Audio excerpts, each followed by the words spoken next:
I'm talking about this motif. 1, 2, 3.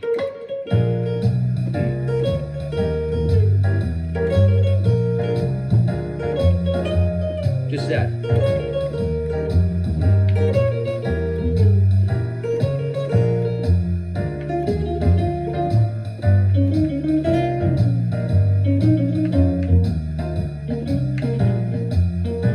Ready right here.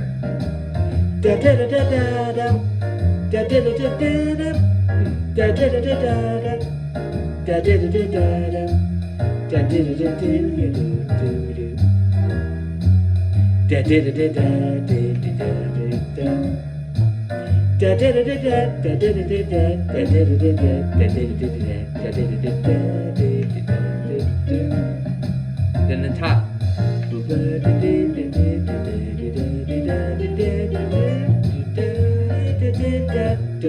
One.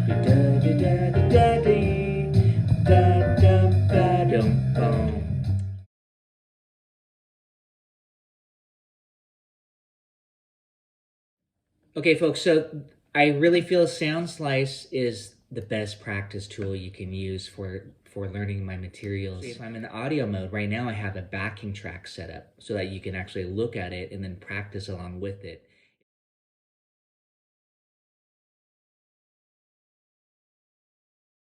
Get started, you guys. I want you to maybe just try to get these lines with me, and then we'll piece it together. These are just little short 2-bar phrases. And to me, what this lick demonstrates is that hybrid quality of, and also kind of embellishing around the third of the chord, the B flat. That's major. And then there's that 6th degree. So here it is super slow. Here it is as written. 1, 2. Things here again. Notice the decoration above and below the third. That's kind of an enclosure technique. So a little beboppy, boop shop. Get that major 6. It's very sweet. Not just this that's a flat 7. Wide voice leading resolution. That A flat to the third of the E flat 7, which is going to be played in the chord. So again, if I were just to play the first 4 bars, 1, 2.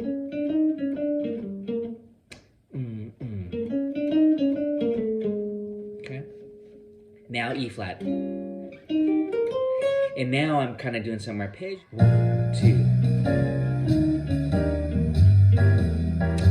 1, 2. 1, 2.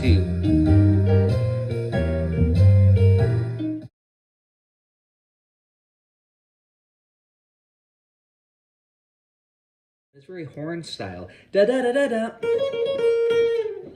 Da da da da da da. So get those pickup notes. And we can play along a little bit more here with this in a second.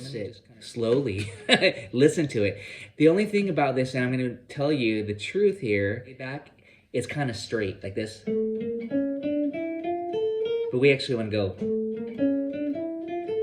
da da da da da da da. We want that triplet feel. We want it to swing. So again, it might.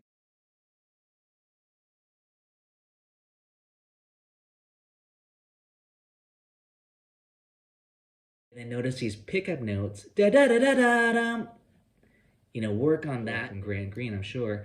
When we hear it when we play it with the backing track. I'm talking about this motif. 1, 2, 3.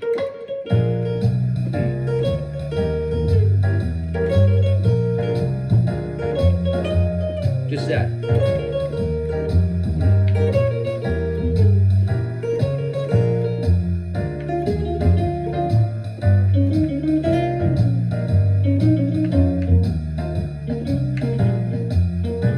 Ready right here. Da da da da da da. Da da da da da da. Da da da da da da. Da da da da da da. Da da da da da do. Da da da da da da da da da. Then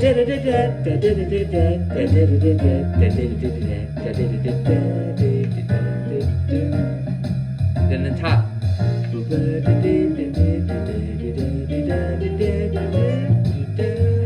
If you're a fan of Grant Green, that was his thing.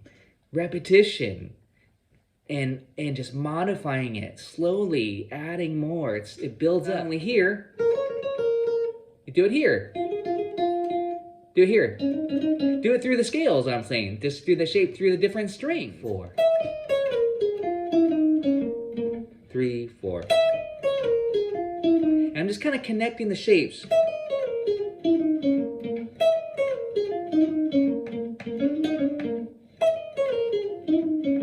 Again, for those who are wanting to just add blues licks in general, the vocabulary, these are just nice little licks here to learn.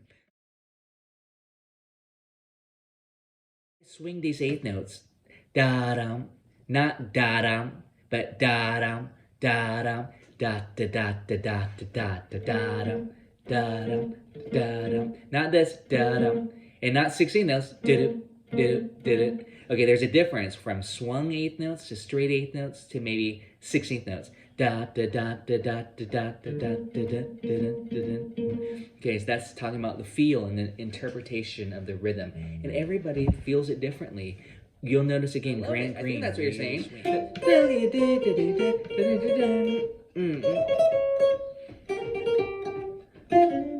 So if that's what you're saying, absolutely, please. These are motifs, rhythmic motifs.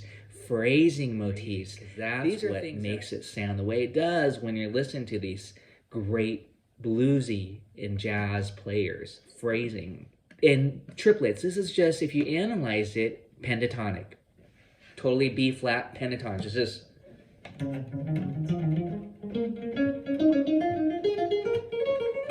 You know, it sounds like an exercise if you just go up and down it like that, but it's nice to throw those little licks in. And then I did the blues scale to end it.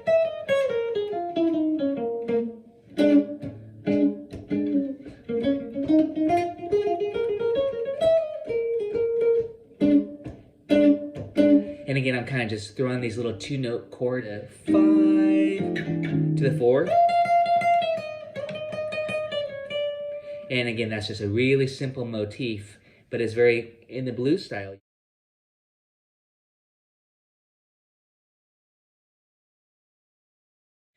Number 3 here, notice the pickups. This is more Charlie Christian inspired. Yeah. That little motif, that's a flat 3 to the major 3. It's very playful. Am I minor or am I major? I don't know, I'm both. And then have a note, you can go. Just to show you an idea of how to take a motif, there's a rhythmic motif happening. 1, 2, 3. Again, this is my own thing here. It's not necessarily Charlie Christian, but it's inspired by Charlie. 1, 2, 3, and 4, and. So it sounds like a little head here, almost like a nice little horn style. But notice this. Notice the minor. Right here. But notice the timing. 1, 2, 3, and 4, and. Or the F7 to make it a flat 9. So if you look at the F7 chord, see that G flat there, or hear it? Here's F7. That's F7 flat 9, aka think diminish.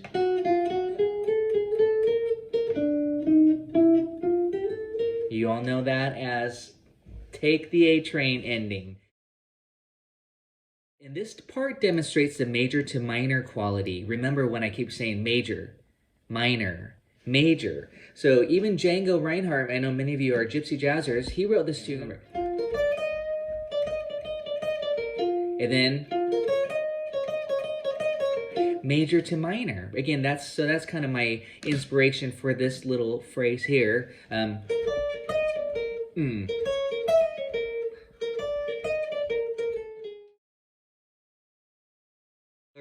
So if you're playing with a horn player and you want to match the articulation, you shouldn't slur it with them. You have to figure that stuff out.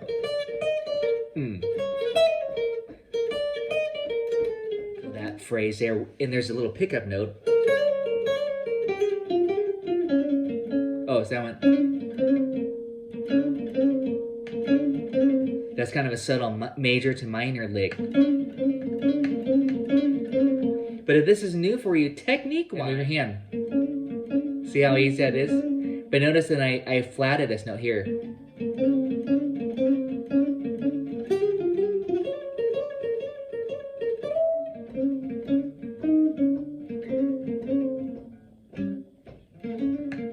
You can have fun with it. Add it to your solos.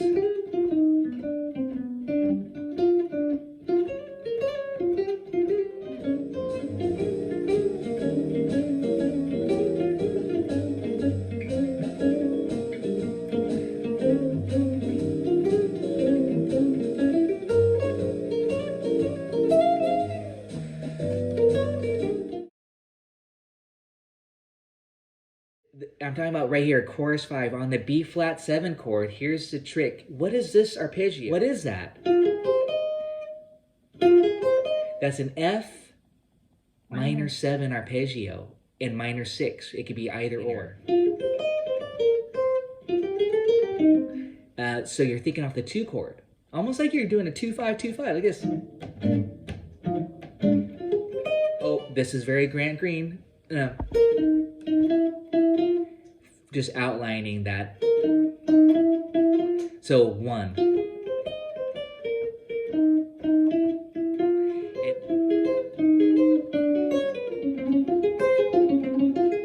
I wrote this rhythm. That's against the E flat chord. Why does that work? Well, you got the 13, you got the 4, you got the 9, you got the flat 7, and the 13 again. So it creates what they would call a suspended chord, an E flat 9 sus, like this. We have this.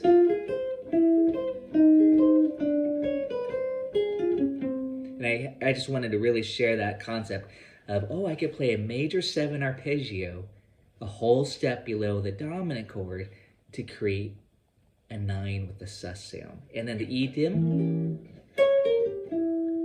Okay, we're over time, but that's okay. We have C7. I did a C7 arpeggio. And that's very Django Reinhardt inspired for sure. But it's kind of beboppy at the same time. A little 2-5 lick. And that's the root to the 3rd.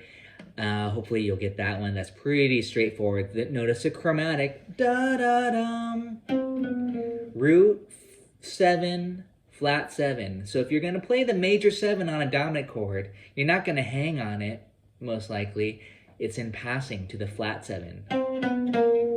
Okay? If I were to hear that, I'd say, oh, that's very beboppy. To me, that's a bebop-inspired sound. If you're a gypsy jazzer, you might go, you might continue that with an arpeggio. I'm just keeping it a little bit more to the blues style where there's shorter phrases here. And then now to end it here, again, the chords are these, or I'll chunk it out. And I'm doing this. You can do this.